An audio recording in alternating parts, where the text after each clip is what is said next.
सुप्रभात बच्चों।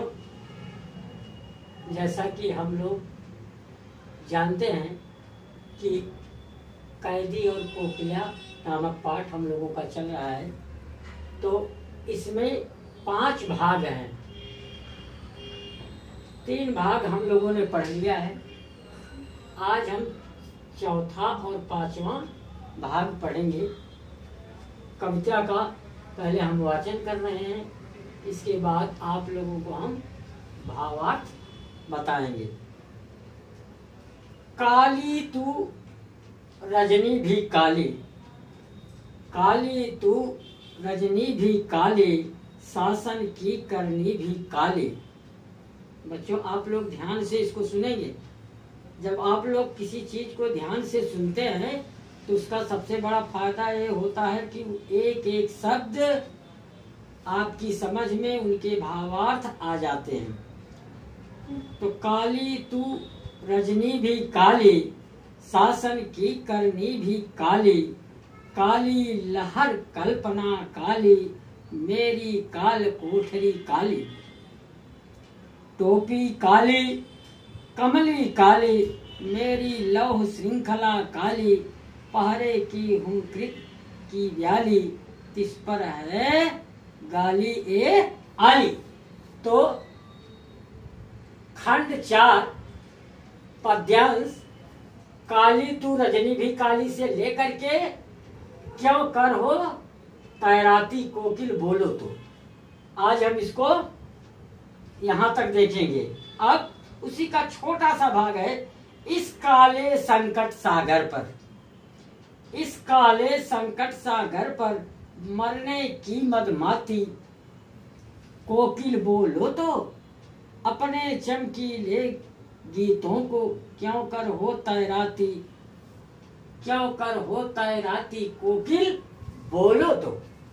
ए हमारा पद्यांश है। अब इसका हम भावार्थ देखते हैं कि इस पद्यांश में कवि क्या क्या कथन है। कवि कोयल से कहता है कि कोयल तेरा रंग भी काला है।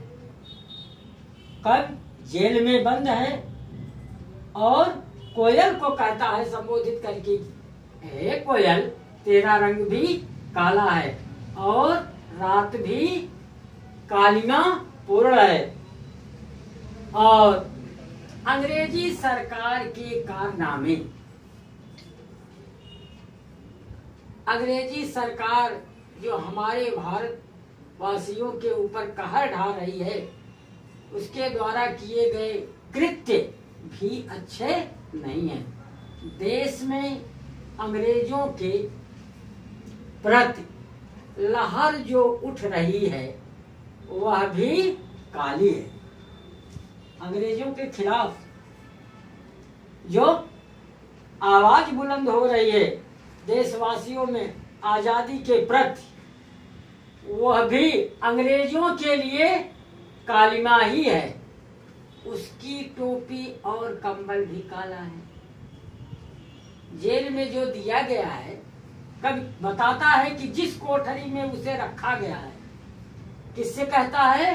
कोयल से। कभी बताता है कि जिस कोठरी में उसे रखा गया है वह भी काली है। हम लोगों को जहाँ रखा गया है वह काली कोठरी है और उनके द्वारा दिए गए परिधान, जो वस्त्र दिए गए हैं, उसकी टोपी और कंबल भी काला है। उसकी बेड़ियां भी काली हैं, जो पैरों में बेड़ियां जकड़ी गई हैं हम लोगों के, उसका रंग भी काला है। पहरेदारों की ऊंची आवाजें सांपने के समान काली है। इतने अन्यायपूर्ण, इतने अन्यायपूर्ण व्यवहार के बाद भी वे कैदियों को गाली देते हैं, अत्याचार कर रहे हैं, इतना बड़ा अन्याय कर रहे हैं। इसके बाद भी जो कैदी अपनी आवाज को बुलंद करते हैं, देश को स्वतंत्र करने की बात करते हैं, उनको वो गाली देते हैं। हे कोयल। अब कवि कहता है किससे? कोयल से। हे कोयल, देश में फैले संकट रूपी सागर में, देश में चारों तरफ संकट छाया हुआ है, ऐसे संकट रूपी सागर में तू मरने के लिए ठान कर क्यों आई हो? तू आजादी की भावना जगाने वाले इन चमकीले गीतों को इन विपरीत परिस्थितियों में कैसे गा लेती हो?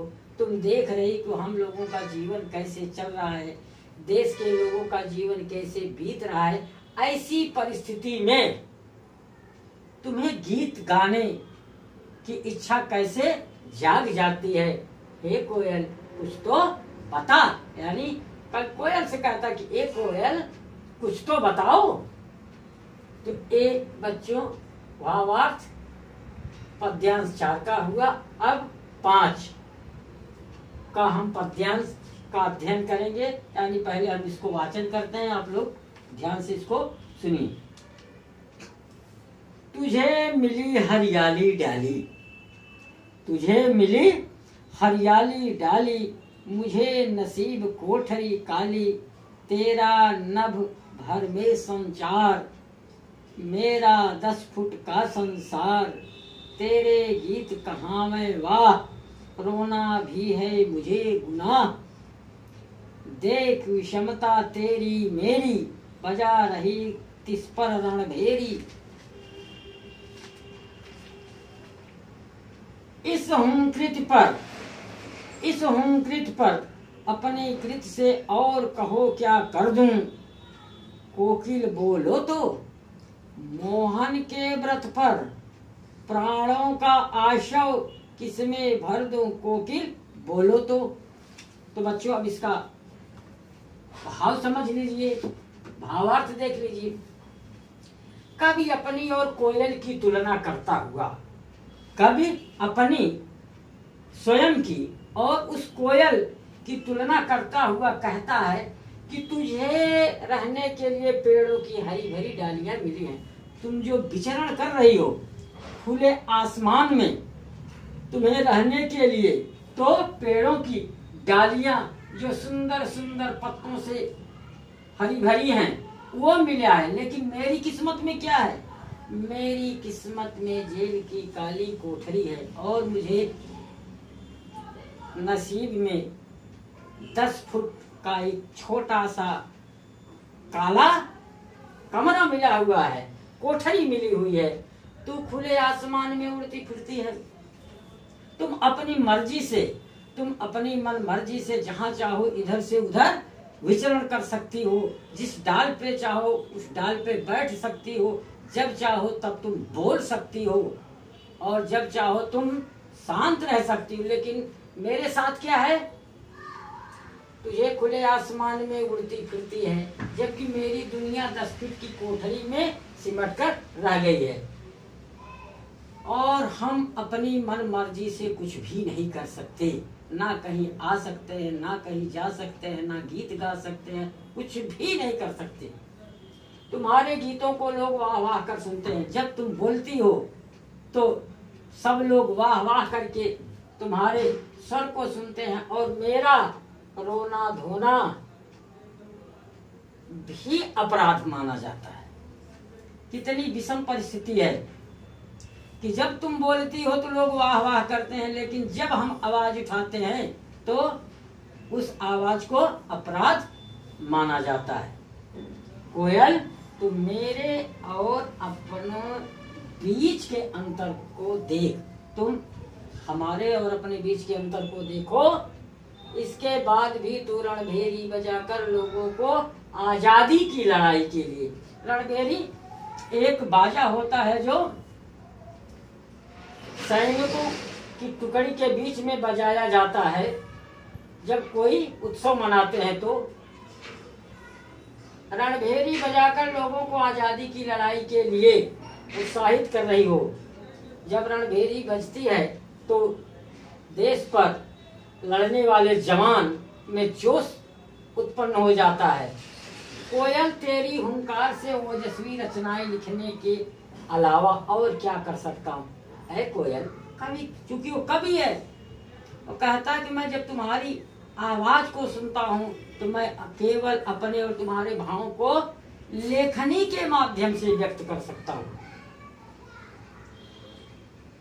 बताओ कोयल, अरे कोयल तुम मुझे बताओ कि मोहनदास करमचंद गांधी के संकल्प को पूरा करने के लिए मेरी सूचना किसमें भर दूं। महात्मा गांधी ने संकल्प लिया था कि हम अंग्रेजों को देश से निकाल फेंकेंगे और देश को आजाद करेंगे। उस संकल्प को बताओ किसमें भर दूं। कोयल कुछ तो बता। बच्चों ये 5 का भावार्थ हो गया। अब इन दोनों पद्यांश 4 और 5 की भाव सौंदर्य और शिल्प सौंदर्य को देख लीजिए कि क्या इसमें मार्मिकता छिपी हुई है। नंबर 1, दावानल की ज्वालाओं में रूपक अलंकार है। नंबर 2, कोयल के साथ संवाद के कारण, क्योंकि लेखक यानी कवि और कोयल के बीच का ये संवाद है, ऐसा होने के कारण मानवीकरण अलंकार हो गया। यहाँ मानवीकरण अलंकार है। रणभेरी बजाना के प्रयोग से भाषा में सजीवता आ गई है। नंबर 4, शिल्प सौंदर्य देखिए, गुनाह जैसे उर्दू फारसी के शब्द का प्रयोग किया गया है। गुनाह शब्द हिंदी का बच्चों नहीं है। तो 5वां शिल्प सौंदर्य क्या है, काव्य पंक्ति शैली में है। ये जो रचनाएं हैं ये गेय हैं, इनको गाया जा सकता है। तो ये इसको काव्य पंक्ति जो है शैली में है, यानी गेय शैली में है। तो आज का हम लोगों का कैदी और कोकिला नामक पाठ यहीं पर समाप्त हो गया है। अब इसके प्रश्नोत्तर के विषय में हम अगले दिन देखेंगे और आप लोग इसको अपनी कॉपी में जरूर नोट कर लीजिए। धन्यवाद।